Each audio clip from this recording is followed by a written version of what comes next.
오늘의 소식들 가운데 가장 뜨거운 내용을 깊이 있게 짚어보는 라이브 플러스 코너입니다.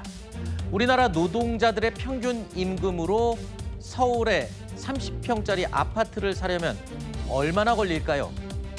지난 2003년 기준으로는 16년 동안 월급을 한 푼도 안 쓰고 모으면 집을 살 수 있었습니다. 하지만 지금은 그 기간이 2배가 늘었습니다.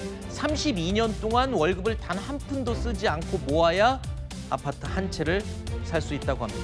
도통 내려올 줄 모르는 서울의 아파트 값을 두고 정치권에서는 내 탓 공방을 계속 벌이고 있습니다.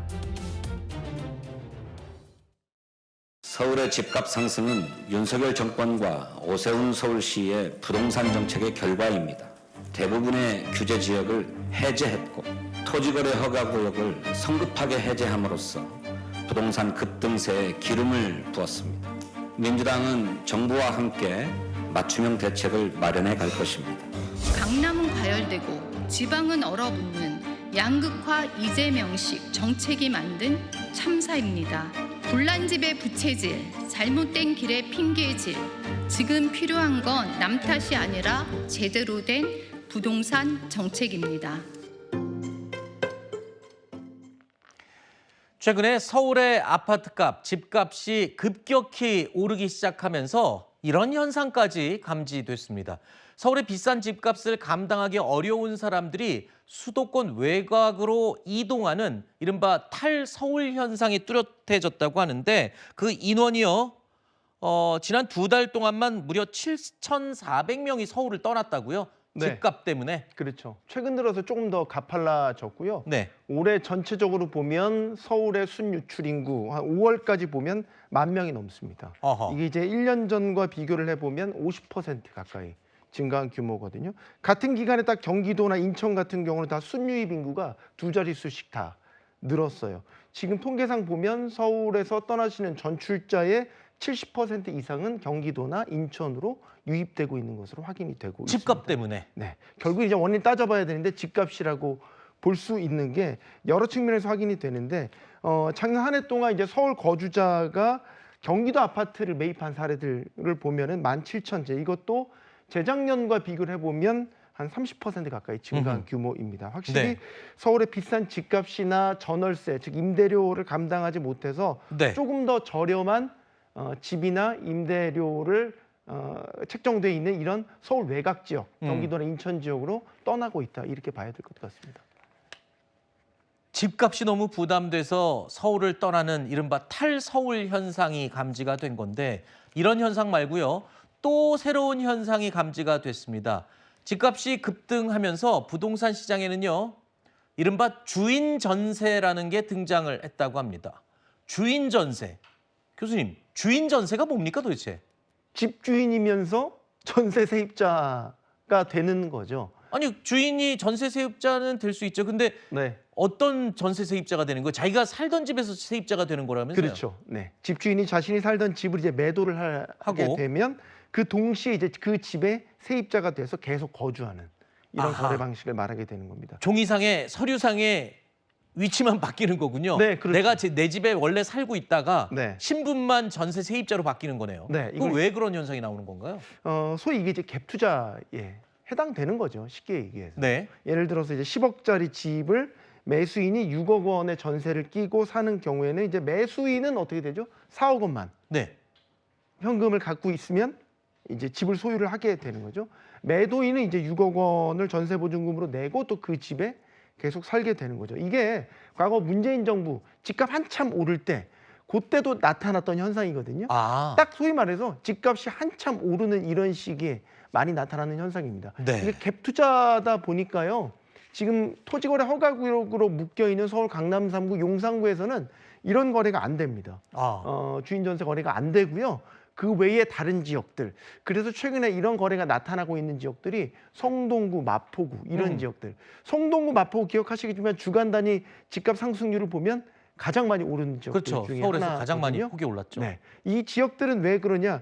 규제를 피해서 어쨌든 집을 살려고 하는 수요가 아하. 이런 주인 전세 거래를 통해서 집을 지금 사고 있다. 그렇군요. 그러니까 집값이 가파르게 오르는 순간에 돈이 필요한 집주인이 네. 야, 이거 집값 올랐으니까 내가 돈이 마침 필요하니까 집을 팔아야지. 그런데 마침 더 오르기 전에 갭 투자하고 싶은 또 수요자가 있으면 네. 그 둘의 이익이 맞아 떨어지면서 이 주인 전세가 발생하는 거군요. 그렇죠. 그 집주인은 이사 안 가도 되고 좀 편리한 점도 있긴 하네요. 그렇죠. 어떻게 보면 간편한 거래인 아하. 거죠. 그리고 이제 중개 수수료 같은 경우도 아낄 수 있고요. 아하. 별도의 세입자를 구하지도 않아도 되기 때문에 네. 매수인, 매도인 각각의 필요가 맞아떨어진 거래다. 음. 이렇게 보여지는데 이제 이게 부작용이 나타날 수 있는 거는 네. 일단은 집을 사고 싶은 사람 매수인, 팔고 싶은 사람 매도인의 거래가 체결돼 실거래가 이제 체결이 되는 거 아닙니까? 네. 그럼 집값이 지금처럼 오르는 시기에 이런 거래가 나타난다는 거는 전반적으로 매수 심리를 과열시킬 우려가 있습니다. 네. 그리고 또 하나 나타나는 특징은 이게 이제 현금 부담을 좀 줄이는 거래이기 때문에 전세가율이 올라가는 특성도 있어요. 아하. 예를 들면 지금은 이제 서울 강남의 경우에 30%대 후반, 서울 지역은 한 40%대 중반 정도의 전세가율이 형성이 돼 있거든요. 이렇게 주인 전세 거래 같은 경우는 조금 더 높아지는 경향이 있죠. 편리한 만큼 전세값을 더 높여서 받겠다. 네. 그러다가 이게 나중에 나갈 때 돈 못 받을 수도 있겠네요. 그러면은 그런 위험도 충분히 있고요. 아시겠지만 집값과 이런 전세 가격은 계속 상충해서 서로 자극을 하는 그런 요인도 있습니다. 네. 집값을 올리는데도 일조할 수 있는 거죠. 그렇군요. 그리고 이건 엄연한 갭 투자니까요. 금지된 지역에서는 하면 안 됩니다.